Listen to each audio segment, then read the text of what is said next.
नमस्कार, आपण पाहतात कटू सत्य लाईव्ह न्यूज.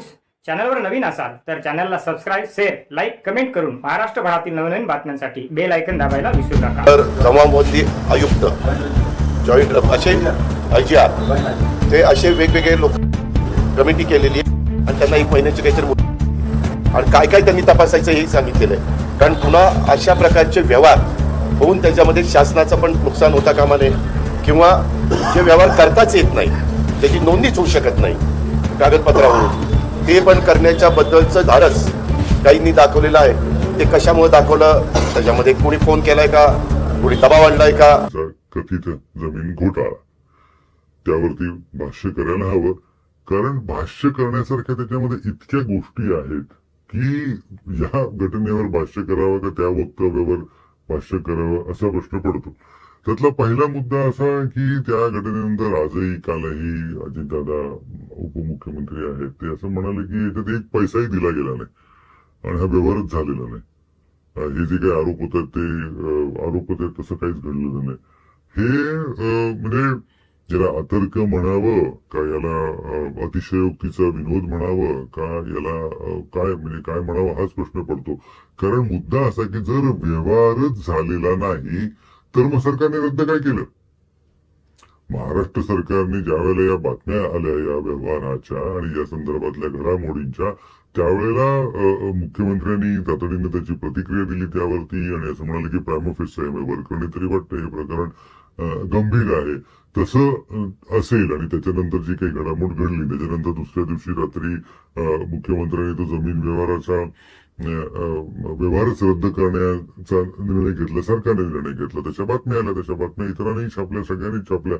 पण मुद्दा असा की जी इमारत उभीच राहिलेली नाही असा दावा केला जातो, ती इमारत पाडली कशी. हा जर व्यवहारच झालेला नाही असं म्हणलं जातोय तर मग महाराष्ट्र सरकारने रद्द काय केलं. क्रमांक 1. क्रमांक 2 यातला असा की या व्यवहारावरती मुद्रांक शुल्क माफ केलं गेलेलं होतं. आता मुद्रांक शुल्क माफ कधी केलं जातं, ज्याला साधी अक्कल आहे शासनाच्या व्यवहाराची. लग्न झालं, नोंदणी करायला गेला, घर नवीन घेतलं, नोंदणी करायला गेलो, जमीन विकत घेतली, नोंदणी करायला गेलं तरच नोंदणी शुल्क भरलं जातं. याच्यात 21 कोटी किंवा काय वेगवेगळ्या रकमा येतात, त्या रकमा माफ केल्या गेल्या. आता जर व्यवहारच झालेला नसेल तर हवेतल्या व्यवहारावरती मुद्रांक शुल्क माफ केलं, हे याचं काहीतरी उत्तर सरकारने द्यायला हवं की नको. मुद्दा क्रमांक 3, याच्यात जी कुठली कंपनी होती त्या कंपनीमध्ये ज्याच्यावरती गुन्हा दाखल केलेला आहे त्या व्यक्तीची मालकी, तो सुद्धा अजितदादा पवार यांचा नातेवाईकच आहे असंही तपशील पुढे आलेला आहे. त्याची मालकी त्या कंपनीमध्ये 1% इतकी होती. त्याच वेळेला अजितदादांच्या सुपुत्र पार्थ पवार यांची मालकी 99% होती. गुन्हा दाखल झालेला आहे तो 1% वरती आणि ज्याने 99% ज्याच्याकडे मालकी आहे त्याच्यावरती गुन्हाच नाही. याचा अर्थ काय होऊ शकतो. आता हे याच्या इतकं विसंवाद आणि हास्यास्पद आणि बेजबाबदारीचं कृत्य शासनाकडून असूच शकत नाही. ज्या कंपनीचा व्यवहार 99% मालकीच्या कंपनीमध्ये ज्या कंपनीनं कथित गैरव्यवहार केलेला आहे त्या कंपनीमध्ये 99% मालकी ज्याची आहे त्याच्या विरोधात गुन्हा नाही आणि ज्याने 1% मालकी त्या कंपनीची घेतलेली आहे त्याच्यावरती मात्र गुन्हा. हे अत्यंत शासनाचं पक्षपाती धोरण आहे याबाबत असं निश्चित म्हणता येऊ शकतं. चौथा मुद्दा यातला असा की अजितदादा म्हणाले की माझ्या 35-40 वर्षाच्या जीवनामध्ये मी काहीही गैरकृत्य केलेलं नाही. चांगलंच आहे, नुसतं अजितदादांनी नाही कुणीच करता कामा नये. सार्वजनिक जीवनामध्ये असलेल्यांनी काय, खासगी जीवनामध्ये जगणाऱ्यांनी सुद्धा काय. कारण गैरकृत्य न करणं हेच नैसर्गिक आहे. तर मुद्दा असा की ते जर खरं असेल तर मग एक साधा प्रश्न असा की मग 70,000 कोटी रुपयांचा सिंचन घोटाळा काय होता. आता त्याच्यात त्यांचा काही हात नव्हता असं स्पष्ट झालेलं आहे. हे मान्य आहे, आपण सगळ्यांनी मान्य केलेलं आहे. ते उपमुख्यमंत्री काही आऊट घटकेसाठी तासांसाठी झाले आणि त्याच्यानंतर त्यांना लगेच त्यातनं क्लीन चिट दिली गेली, हे मान्यच आहे. त्याच्यात काही आपण तो निर्णयाला आव्हान देतच नाही. मग त्याच्यानंतरही पंतप्रधानांनी निवडणुकीच्या प्रचार सभेमध्ये त्यांच्यावरती 70,000 घोटाळ्याचा आरोप का केला. त्या वेळेला अजितदादांनी का उत्तर दिलं नाही की मी याचा काही घोटाळा केलेला नाही, मी सार्वजनिक जीवनात एकही रुपयाचा घोटाळा केलेला नाही, मी काही एक पाऊलही वाकडं टाकलेलं नाही, हे आता का सांगितलं जातंय?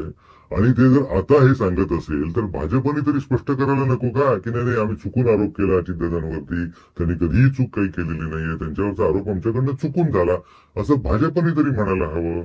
भाजप तसं म्हणत नाहीये, हे म्हणतात व्यवहारच झालेला नाहीये, 1 रुपया दिला गेलेला नाहीये, त्यामुळे ते जमीन खरेदीचं काही प्रकरण ते नाहीच आहे. मग जर प्रकरण नाही तर ते रद्द कसं काय केलं जातं?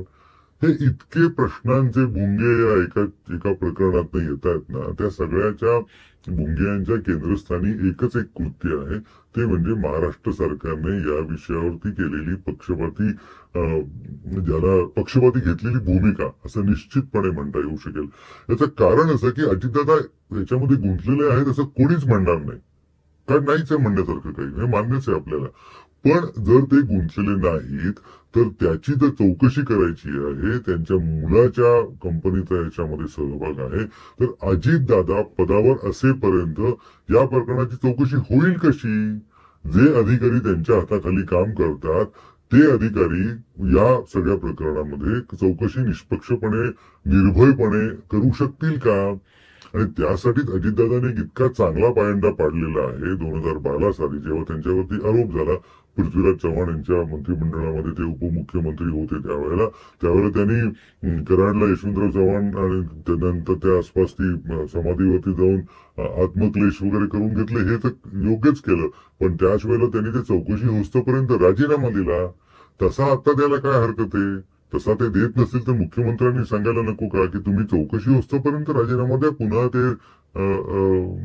ते सिंहासन उपमुख्यमंत्री पदाचं तुमच्यासाठी आम्ही रिकामा ठेवतो.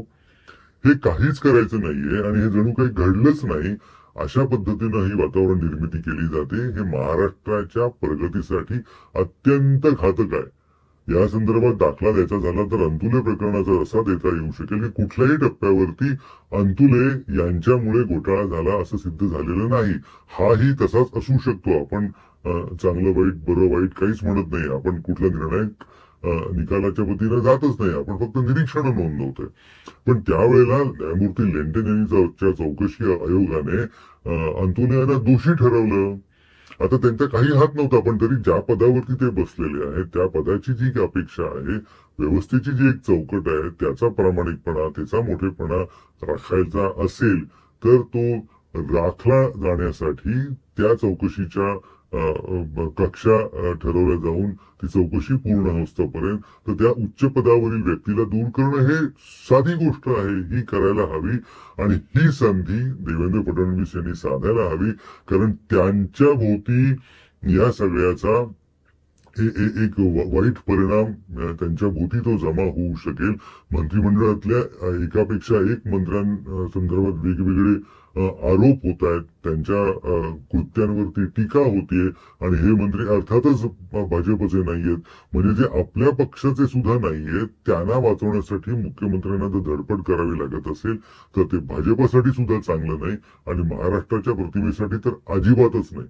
त्यामुळे महाराष्ट्राची प्रशासकीय गती प्रगती आणि आब राखायचा असेल तर या प्रकरणाची पूर्णपणे चौकशी होईपर्यंत अजितदादा पवार यांना पदावरून बाजूला करणं किंवा दूर ठेवणं काही काळापुरतं का होईना हाच एक पर्याय असू शकतो, असायला हवा आणि तोच मुख्यमंत्र्यांनी अशा अर्थाने निवडायला हवा.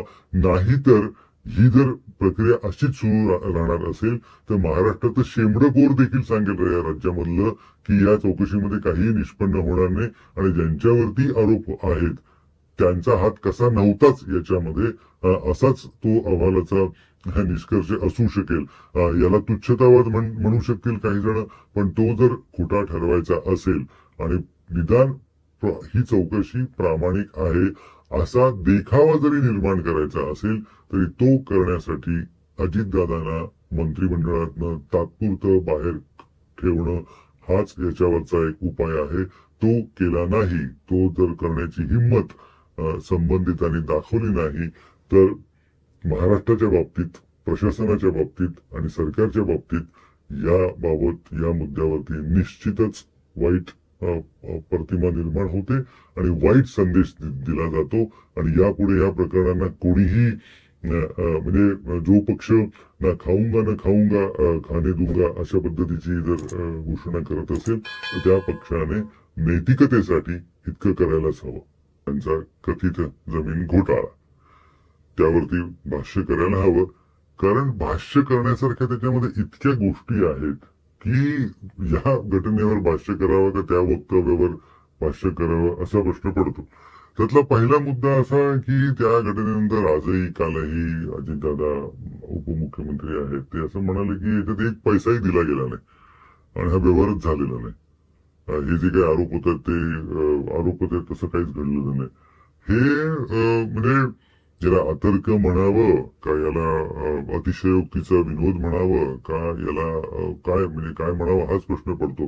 कारण मुद्दा असा की जर व्यवहारच झालेला नाही तर पाहत राहा निर्भीड सत्य अर्थात सर्वसामान्यांचे व्यासपीठ आपल्या सर्वांच्या हक्काचे चॅनल कटू सत्य लाईव्ह न्यूज. धन्यवाद.